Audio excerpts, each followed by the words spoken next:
Finally, a DC movie we can all love. Here's my review of the amazing Justice League.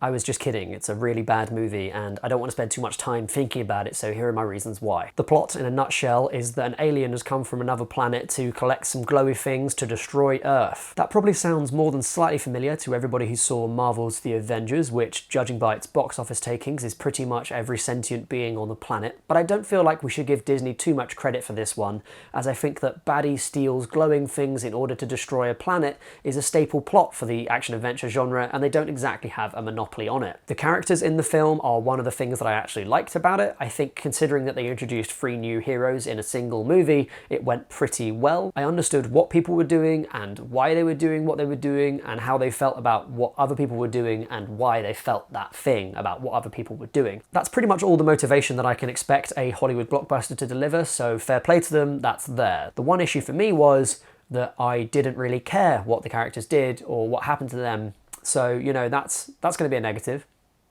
Just getting a bit dry here. Stay hydrated, people. It's good for you.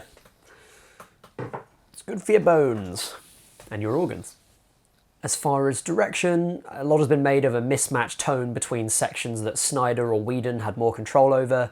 I don't really buy that, partially because I think the whole film is so over-manufactured that it's very hard to tell who did what in any case anyway. A lot of the criticism around tone that I've seen has been that the film felt too light in comparison to how grim the previous ones were. Well, I remember all the previous reviews about Batman vs Superman and Man of Steel saying it was too dark, so I don't know what you want. You have to pick one, I think. Do you want the movie to be this sort of jokey, low-stakes kind of thing, or do you want it to be this ultra-grim thing? I think it makes sense for this movie to be lighter than the previous films. It makes sense as a character arc, in particular for Batman, that he kind of rediscovers hope in his life. Throughout the film, there's lots of slow motion, speed ramping, emotional dialogue is quite often overacted, so, you know, it feels like a Zack Snyder movie. I will say that aesthetic, which I think reaches as far back as 300, is pretty overdone now, and Snyder should be looking at changing his directing style, the way that he approaches certain scenes. He doesn't need to use slow motion for every single action scene. On the plus side, I think that Snyder knows how to build, develop, and then deliver a set piece, and I think that was something that was sorely lacking in some of the other releases this year, notably for Ragnarok, which really doesn't have any memorable set pieces as far as I can think of. When I think of a set piece, I think about the minecart chase scene in Indiana Jones and the Temple of Doom. In that scene, our heroes have a clear goal, they have a challenge, and then that challenge develops and changes throughout to keep it interesting for the audience. And I think Snyder manages to do all that stuff, in particular in the scene underneath Gotham Harbor, where there's a understandable place, you know, it's a sewer, it's an interesting setting for a fight. We know what the characters in there can do, we know what they're trying to achieve, and on top of that, a number of elements develop that change the challenges that they face and also the environment that they're facing those challenges in. So yeah, I feel like Snyder delivers on the set pieces in this film. There's nothing really offensive in this film unless you count the quality of some of the CGI in the movie. Some of it I think is really well done. I think the Flash scenes are interesting in terms of how they're approached. They are similar but different to the X-Men Quicksilver scenes. They feel less like a stopped moment in time and more like ultra slow motion. And when they have fights at that speed, like between Superman and Flash, I think those sequences are really cool and really well put together. They have a slightly more impressionistic feel to them, almost, with all the lightning going off and the sparks and stuff. It feels more lively and vivid and physical, more so than the Quicksilver stuff, which is more like comedic set pieces rather than action set pieces. On the other hand, a lot of the scenes just looked like video games at certain points, and certainly I've played stuff that looked better, to be honest. I think a lot of that is to do with the reshoots, which is understandable because of the amount of time they have to finish the CGI. It's another reason to add on to a multitude of reasons why reshoots are best avoided, especially when they're extensive and they involve action sequences in blockbusters of this size. There simply isn't enough time to complete complex CGI when reshoots are in play. And you can see that in Ragnarok as well, in the really atrocious looking Norway scene, which was either reshot or re-CGI'd as late as after the final trailer came out. You can see that scene switches from taking place in New York to taking place in Norway, and just looked really ropey the whole way through. Does the film make me feel? Nope, not really. I'm struggling to remember the film. It's much less memorable than Batman vs Superman, which I saw like the director's cut of 3-4 months ago, and I remember more of that than I remember of this movie. It's fine in itself for the limits that it set itself, for the audience that it's for. It's a 2.5-star movie manufactured in the smash and bang facility. It's just run-of-the-mill. There's nothing to distinguish it from whatever the latest Disney DC/Marvel tosh is. The worst thing about the film is it just isn't as distinctive or memorable as its predecessor, Batman vs Superman. And that is a terrible film, by the way, I'm making no bones about that. I recently watched the Superior Edition, which I suppose is a technically accurate label considering how bad the cinematic version is. It's a really bad movie, but it does at least feel like an attempt to do something interesting. Take a look at this sequence from Batman vs Superman. You can see Snyder take a break from the blockbuster action film idiom and use some almost impressionistic, revelatory imagery to try and talk about stuff like religion and power in the middle of an otherwise pretty boring, bad film. That's the thing about Zack Snyder. You know, he's a really divisive director. He's made some good movies, or at the very least movies that are really influential, and certainly changed how we saw approaching the genres and tropes that he was using in those films. He's made some really bad films that are all over the place and full of interesting ideas but ultimately fail to be anything worth watching. He also, of course, made one fantastic, truly great piece of cinema, a sole shining light in his filmography. I'm talking, of course, about Legends of the Guardians, Owls of Ga'Hoole. And no, I'm not joking, I really think you should go and watch this Owl film. You'll understand a lot more about Zack Snyder as a director once he's trying to tell you a children's film which I think talks about the dangers of fascism. On one side, he has a great gift with physicality. He really understands how to take a great feat of physical strength or speed and translate the feeling and weight of those actions into cinematic moments on screen. On the other hand, he has a complete inability to deal with subtlety in any form, and in particular that impacts the emotional moments and themes of his films, completely undermining them. What the hell happened to us?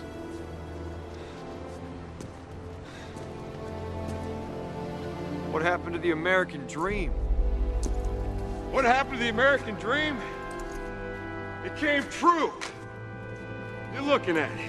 The thing is, I love the guy, and that's probably in spite of his filmography instead of because of it. I don't know the guy, I've never met him, and I know that during the production of this film he was dealing with an unspeakable tragedy, really, in his own personal life. The way that I see it is this.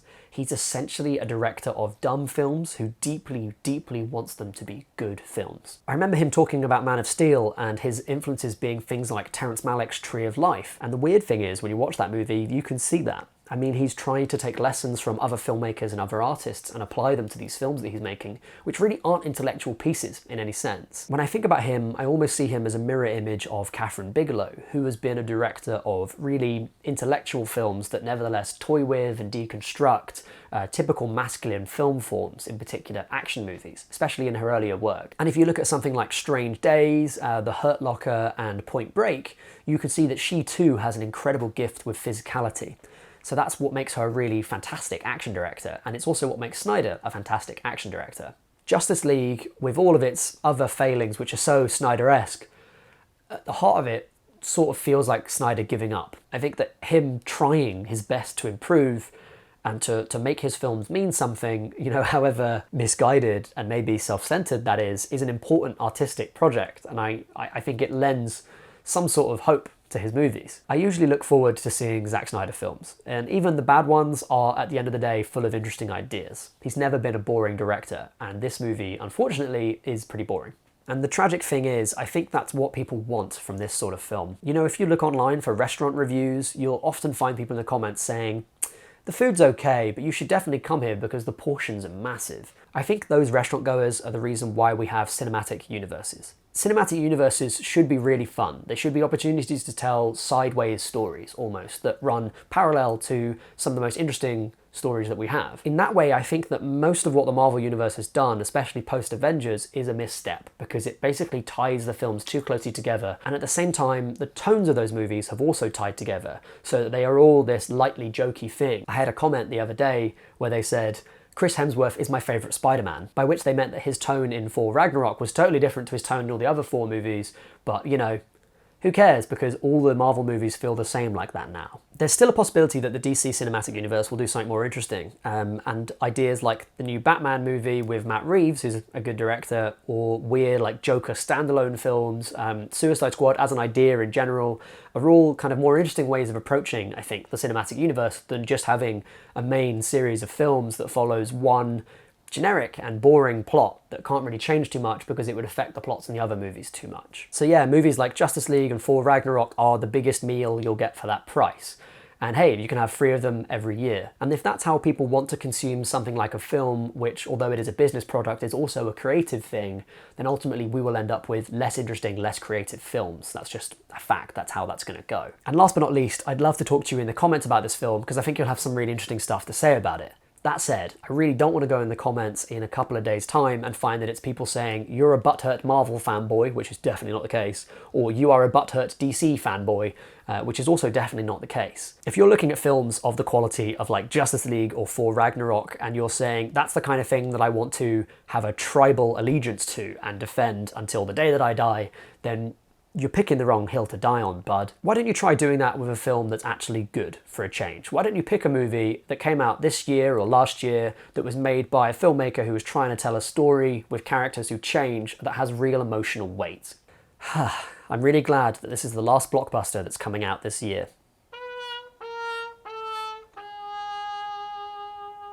So that's it from me. Hope you enjoyed my review, and I look forward to seeing you in the comments down below. Have a good one, and I'll see you next time when I hopefully watch a film I don't completely hate.